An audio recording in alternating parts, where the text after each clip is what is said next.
Hello and welcome to another episode on What's Your Side Hustle. Today I have with me the amazing Vivian Anthony. Vivian Anthony is a student, but beyond that, she does a lot more, and we'll find out today. Don't go nowhere. Hello Vivian, welcome to What's Your Side Hustle. Hi, Dr. Sarah. Good to meet you. Yeah, I love the way you call me Dr. Sarah. I really do enjoy this part. But look, I think when someone sees you, they just think he's one calm, quiet person until you begin to talk or to explain stuff that you do. And today, I'd like you to please share with the world, who is Vivian Anthony? Okay, this one question is usually hard for me to answer, but I'll do my best. Okay, I'm Vivian Anthony. I'm a presenter for NTA Port Harcourt, and I do that every Thursday on Youth Alive program. I handle the entertainment segment, so I think I'm that person you see on TV. And I do event hosting as well. And I run a blog, and basically I think what I do that form part of my everyday life is idea development for brand growth. Oh, excellent. So we have a celebrity on our hand, media personality, a blogger, and then you host events. That's a lot.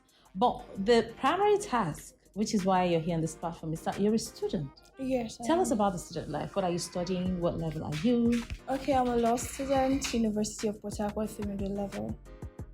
I've always been multitasking from birth. Okay. So I know people ask me, how do you combine school and hustle or different kind of hustle? So for me, there is no how. Growing up, I had to look after my younger brother and had to do a lot of things. So the multitasking thing has always been there. I think I'm very good with managing my time as well. So it's quite easy. There's time for studies and there's time to do work as well. What does it take to be a law student these days? I think law is practical. It's something you can relate with. So for me, it's just like applying what is happening to your everyday life with the information you're getting from school.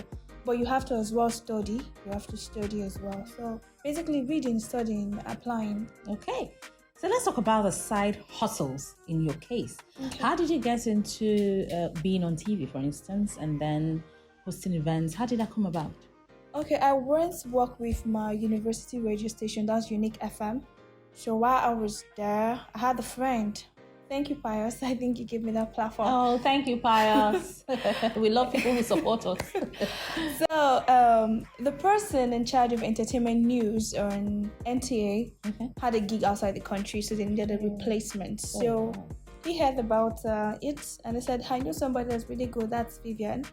So, I went for the interview, and the program director felt like, you're really good. Have you been doing this before? I said, well, I do event hosting. I don't see any difference. So I have an experience, although I've not been on TV before. This is my first time. So that's how I got that. Even though you didn't focus on that particular aspect, I can't draw you back to that list statement you made about someone was out of the country and then you were called. That says a lot about preparing yourself for these opportunities, because you seem that they'll always come. We just have to be ready, right? Yes. In fact, I appreciate the fact that I was doing event hosting, because it really helped me being on TV. I didn't really act like it's my first time. I had to appear like this is something I've been doing, because these days nobody wants to give a learner a platform. So you just have to develop yourself before the opportunity comes. So when it comes, they feel like, oh, have you been doing this before? And you can boldly say yes. Even it becomes like a natural thing. Yeah. So awesome. Yeah. So which one came first? Is it the job or your experience in Unique FM or the event hosting? The Unique FM was what made Pius think that I could do TV. Oh, awesome. I mean, we have radio stations in practically all the tertiary institutions in Rivers State. Yeah. But there are very few people who latch onto the opportunity. They always cite issues of time, trying to balance their time on air, or being in class, or sometimes they don't really get the opportunity, or they don't just feel it's something that they can do. How did you get convinced? So what led to your being on Unique FM? Okay, my Fridays... Because again, you're not a mass communication student, you're a media and communication student. No. Okay. My Fridays are usually class-free days. Okay. So I know I was talking to, thank you, Mr. Williams, as well. I think there's a lot of names. Thank you, Mr. Williams. Yeah, it's always good to give credit to people who it helps us.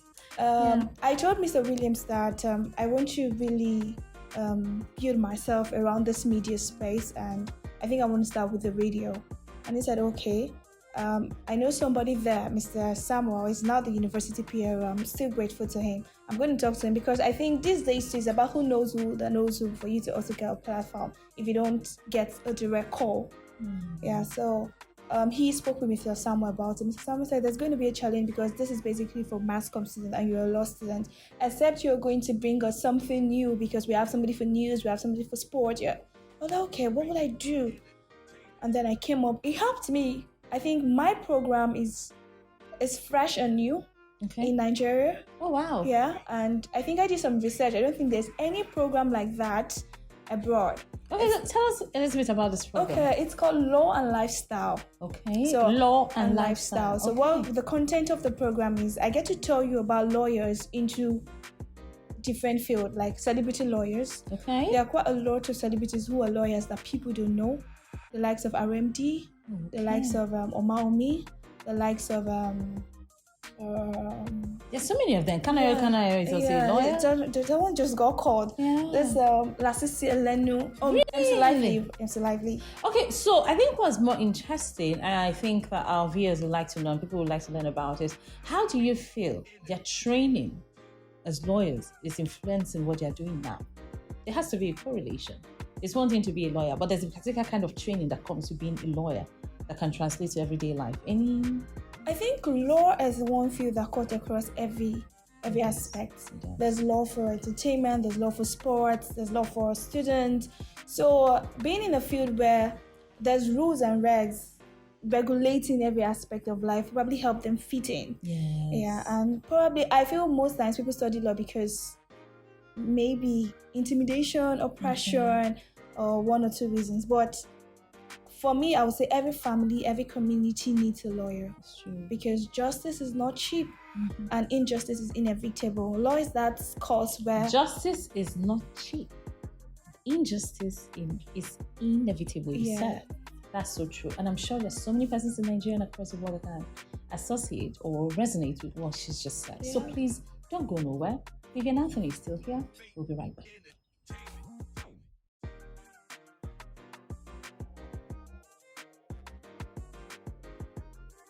Welcome back to What's Your Side Hustle on Elanhub. My name is Dr. Sarahchidieberejoe and Vivian Anthony is still in the house. Vivian, how are you feeling? Very well. I think we've had, yes, why not? Still the year, if that works for you. Okay, great. So we've talked a little bit about your background, you being a student, and some other stuff, and you dropped some powerful nuggets along the way. Thank you so much. Our audience, I'm sure, will love that. But now let's talk about Vivian, the author. Okay. Tell us about this book you've written. What reading does for academic excellence and personal development. Why did you write a book on reading? Okay, well, I never planned to. Most things I've done, I didn't plan to, just happen. I think I did a diploma in law. So during my diploma program, I had a friend and two other friends as well. They'll come to the house and they'll see me reading. Okay, the diploma was like a hustle. You have to make a 3.5 CGPA for you to get in. Wow. And everybody was on that goal, so you could start your LLB and pop up. So she had issue reading for hours. She'd come and like, you could stay hours on your book. I can't. Why? I was like, I don't think anybody had that kind of issue. She said for hours the problem. And she also had issue with assimilating very fast. So it's more like her being in class is a waste of time until she comes to me and I explained. So I had to do a survey in this university environment to be sure that this is actually a problem. Wow. So when I did a lot of Q&A, many was like, reading is not for me. I feel like I'm being forced to read. I feel like it's compulsion. I feel like what's the essence of reading and after exam I forget what I've read.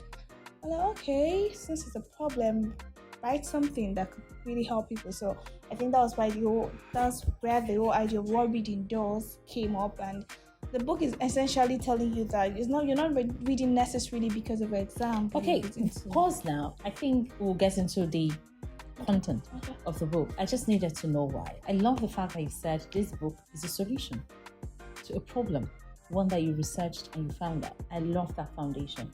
I also love the size of the text. It means that anybody can pick this up and read it. And it was intentional. Okay, so what do you mean by... One of my research was books are written very bulky, and before you get to finish a particular page, you're exhausted.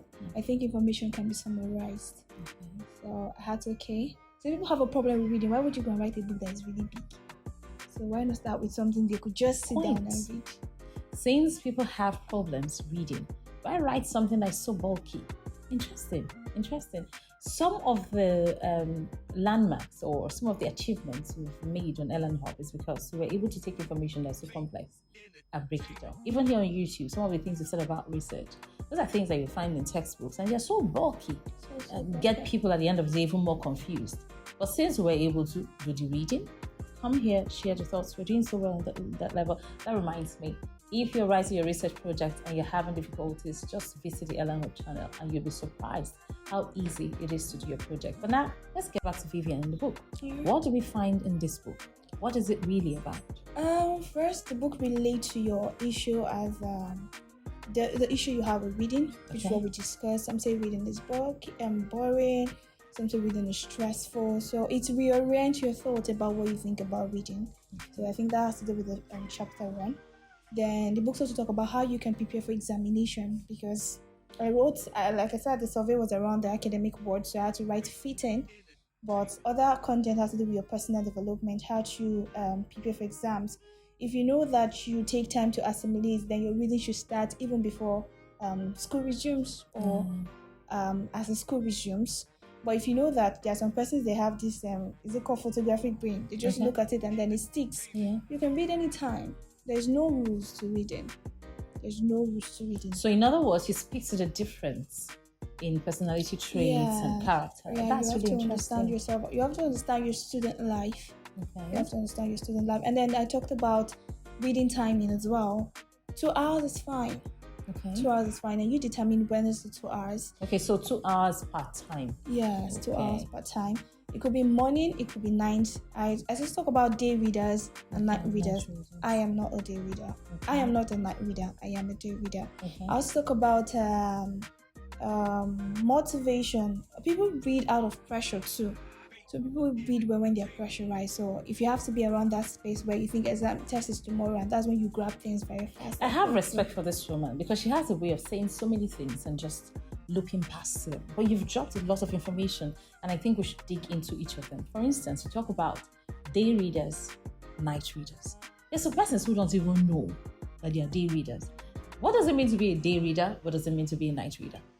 Okay, it has to do with you sticking to the book and not feeling distracted or tired. Okay. So there are persons who are best situated to read during the day. So when they read during the day, find out that they do better. I think this day and night is even going across walks too. There are people who can work during the day too. Oh yeah. So that's, I think, the reason behind flexible working patterns.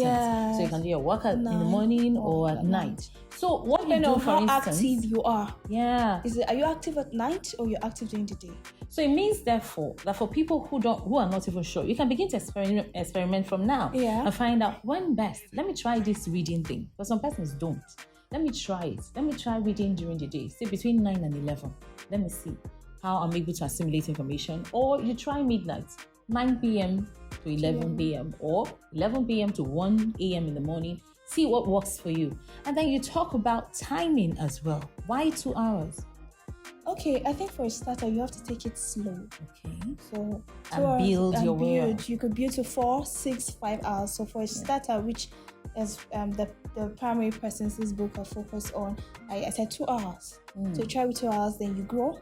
Sometimes if you're into the book, or depending on the essence of your reading, you may be surprised if you exceeded 2 hours to 3 hours, but please don't do less than 2 hours. Okay, so 2 hours is a good start point for a student, because I know, for instance, based on experience, that there's some programs you run locally, internationally, or depending on the kind of degree you're pursuing, 2 hours won't cut it. Yeah. I mean, I think my experience, for instance, start reading for like 3 hours. These days, because of training, I can read 18 hours straight, and that's not a joke, depending on what the task is before me, and that's come through years of training. Is there such a thing as overreading? I've been accused of overreading. Is there anything like that? I don't think there's anything like overreading. Okay. Reading has to do with you. How it's overreading when you know you are exhausted and then you're still forcing yourself. And it has nothing to do with time. It's overreading if it's 3 hours you're exhausted and you're still reading. Okay, in my case, people label it overreading because they find that if I start reading, I'll forget everything else, including the human beings around. Well, that's how you're supposed to read. Oh, okay, so that's a good thing. Yeah, you're not supposed to multitask. All those accusing me of things. This is the expert telling us. She's done the research and she's telling you. We'll be right back. We'll talk more about the content of this book. And please remember, take these things to heart. They're so important, especially if you're a student. But I don't think reading is just for students. We'll talk about that when we come back. Yeah. Don't go nowhere. This is still Elanhub. What's Your Side Hustle with Vivian Anthony.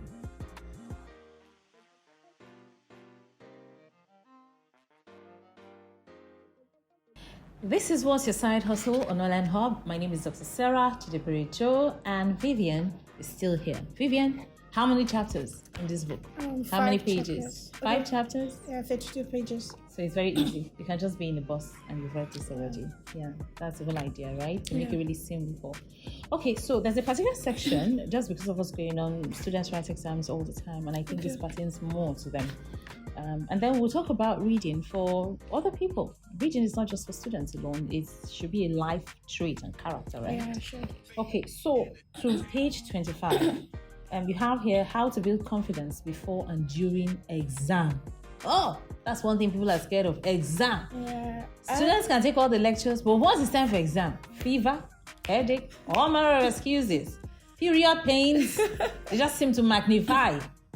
It's like all the sickness inside people's body manifest themselves during exam. Tell us, how exactly do you think they should do this? Speaking about exam, I have a thought about it. I'll come to that, but let me focus on how to build confidence. Of course, Dr. Sarah just said, as a student, you're usually scared about exams, and some lecturers don't help matters. Love for lecturers. Yeah, and this fears could be as a result of the fact that you saw one of your classmates reading and you're just like, I didn't read enough. So that comparison, you should avoid it during exams or before exams. And there's this fear of the unknown too. What if it brings questions like this? And so if there's any what if, you should go handle it. So if you have what if the question is in this way, those what if questions that come to you, I think you should focus on it and probably go read those areas. That's a way of dealing with yourself. Okay, I have 2 specific questions here, and it's about points 1 and 2. And if you want to get the whole gist, please come to Elanhub, send us a DM, leave us a message. We'll tell you how you're going to get a copy. These books are sold for just 700 naira, but they are powerful. And 700 naira is just for today. In the next 1 week, it's 1,000. It's just 700 naira. DM us, we'll give you the details. And of course, on the screen, you have Vivian's number and how to reach her so you can get the book for yourself. For now, please tell me, what do you mean by read and pray? What's the relationship, reading and praying by exam? I'm a balanced person. Okay. So I would say read like you did not pray and pray like you did not read. Awesome. Because yes, it's one thing to read and another thing to remember. And you can't be praying when you've not read. Okay. So that's, I think, the ideology. Yeah, because there are persons, we know this is Nigeria, right? Who spend most of their time praying for answers without having to do the job of reading to remember. Sorry to say, there are students that during exam, you're not that smart. You're going for vigil, you're going for prayer work, you're going for evangelism, and you're having help and carryover, and you're wondering, what do you want God to do? And there's a situation where you read and then you go to the exam, you're all blank. It happened. So I would say read like you didn't pray and pray like you didn't read. Awesome. So we're going for balance here. Yeah. Okay, so my next question is about the second point. How does a student dissipate fear? I think preparation actually helps. So if you're able to cover as much as you were expected to cover, it just helps you take that fear. But sometimes when you prepare, you are still scared. So you just have to, for how it works for me, I try to distract myself from the fact that I'm in an exam hall. Okay. I try to think of one perfect memory, one thing that happened during the holiday and ease up a bit. So people just need to relax, essentially. But there are those situations and circumstances where you get into an exam hall, you've done all the reading, you've looked at your course outline, and then suddenly show up. The lecturer decided to bring something he did not teach. There are those situations. What does the student do? I think there's a Sarah in that field, so you should help us advocate against that. Okay. But nevertheless, I think that's where your common sense comes to play. Okay. You should be able to put that in center. Okay. No matter what. Because no matter how radical a lecturer is, he's still going to be talking about life And so if you read and you read wide, no matter what it is, you'll be able to. And of course, if there are situations where it's really far beyond and above you, those kind of questions can be queried. And for instance, in River State University, lecturers don't do that because we have clear guidelines on what to do to mitigate this kind of situations. We've had situations where exams were outrightly cancelled because particular persons decided to set what did you not teach or was not outlined in the course outline. So there are extreme situations like that. But they are really rare, but they're always something that someone can do. And like you said, there's no way you won't be able to put down something because I think it just takes you to tell you. I think that at that point, students are actually pissed and thrown off balance. You just want to even submit their paper like that. So you need a lot of self-control when you're faced with that situation. You need to calm down and see how you could just attempt something, then leaving it all blank. Vivian's 5-chapter, 32-page book, it packs a solid punch. And I'm encouraging everyone to please get a copy. There are 8 other points here that you listed for those who are seeking to build confidence before and during the exam. So please get a copy today. Tell us about the benefits of reading. You have a section here, it said, enhance your memory. What exactly do you mean by that? It's like if what you know is on a scale of 5, reading helps it takes you to 8 because you're bringing in a fresh information into your head and it's helping you enhance your memory in terms of what you have, dealing with the knowledge base. So it's just basically helping you know more things and then improving the information you have in your head. It's true. And I can share a story. My mom she didn't go to like a formal kind of education. I think she stopped at primary 2. So she didn't quite know how to read or write.